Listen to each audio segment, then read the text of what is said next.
Welcome to দিশের exam guide. প্রিয় সপ্তম শ্রেণীর পরীক্ষার্থী বন্ধুরা, তোমাদের জন্য এই ভিডিওটিতে আমি আলোচনা করতে চলেছি সপ্তম শ্রেণীর প্রথম পর্যায়ক্রমিক মূল্যায়নপত্র 2024। বন্ধুরা, সপ্তম শ্রেণী বা ক্লাস 7-এর ফার্স্ট ইউনিট টেস্ট 2024-এর বাংলা বিষয়ের প্রশ্নপত্রটি উত্তরসহ এই ভিডিওটিতে আমি আলোচনা করতে চলেছি, তাই অবশ্যই দেখে নিতে হবে। পূর্ণমান 15, সময় 30 মিনিট। বন্ধুরা, এই প্রশ্নপত্রটি সম্পূর্ণ সিসিই পদ্ধতি অনুসরণ করে তৈরি হয়েছে, তাই অবশ্যই দেখে নিতেই হবে, কারণ এই প্রশ্নপত্রটি কিন্তু একেবারে অরিজিনাল বা আসল প্রশ্নপত্র। প্রথম এক দাগে কি বলেছে দেখে নেওয়া যাক। সঠিক উত্তরটি বেছে নিয়ে লেখো। যে কোনো 3টি প্রশ্নের উত্তর করতে হবে। এর জন্যে 3 মার্ক বরাদ্দ, প্রত্যেকটি প্রশ্নের জন্য 1 মার্ক করে বরাদ্দ। প্রথম 1-এর 1, নদীর স্রোতের ছন্দ যার সমতুল্য? উত্তর খ, ছড়ার সমতুল্য। 1-এর 2 নম্বর প্রশ্ন, মাইকেল মধুসূদন দত্ত যে বর প্রার্থনা করেছিলেন তা হলো? উত্তর অপশান গ, অমরত্ব। নেক্সট আমরা দেখে নেব 3 দাগের প্রশ্ন। 3 দাগের প্রশ্নে কি বলেছে? রামানন্দ চট্টোপাধ্যায়ের সঙ্গে রামকিঙ্কর বেইজের পরিচয়? উত্তর অপশান ঘ, বীরভূম বা শান্তিনিকেতনে, মানে বীরভূমের শান্তিনিকেতনে, তাই এখানে বীরভূম অপশান থাকতে পারে বা শান্তিনিকেতন।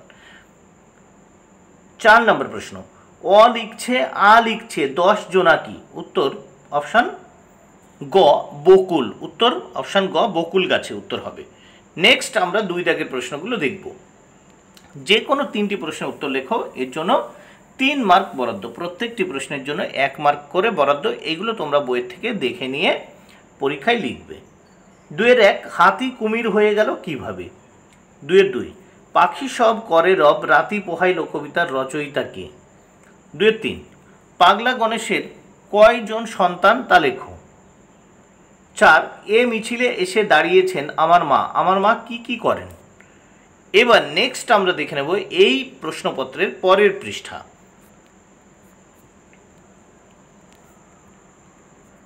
3 দাগের প্রশ্ন, যে কোনো 2টি প্রশ্নের উত্তর দাও। এর জন্য 4 মার্ক বরাদ্দ, প্রত্যেকটি প্রশ্নের জন্য 2 মার্ক করে বরাদ্দ। 3-এর 1, খাঁটি দেশি শব্দ কাকে বলে? উদাহরণ দাও।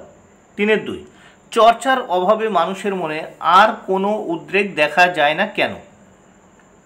3-এর 3, ছন্দ শোনা যায় না কখন ছন্দ শোনা যায় বলে কবি ব্যাখ্যা করেছেন? এবার আমরা দেখব নেক্সট 4 দাগের প্রশ্নগুলো। বন্ধুরা, 4 দাগের প্রশ্নগুলো দেখে নেওয়া যাক। এগুলো অবশ্যই তোমরা বইয়ের থেকে ভালো করে দেখে নেবে। যে কোনো 2টি প্রশ্নের উত্তর লেখো। এর জন্য 2 মার্ক বরাদ্দ, মোট 1 করে প্রত্যেকটি প্রশ্নের মান। 4-এর 1, মুন্ডমাল শব্দ কাকে বলে? 4-এর 2, মাকুকে নির্মাণ করেছেন কে? 4-এর 3, সোনাটিয়ার বয়স কত? এবার নেক্সট 5 দাগে দেখে নেব। যে কোনো একটি প্রশ্নের উত্তর লেখো। এর জন্য 3 মার্ক বরাদ্দ। প্রথম প্রশ্ন 5-এর 1, খোকন কিভাবে নিজের আঁকা ছবি আঁকতে শিখল?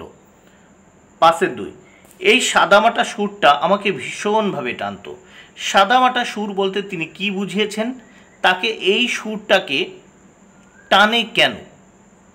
বন্ধুরা, ভিডিওটি ভালো লাগলে অবশ্যই লাইক, কমেন্ট ও শেয়ার করো। Thank you very much. Keep watching my channel and my video.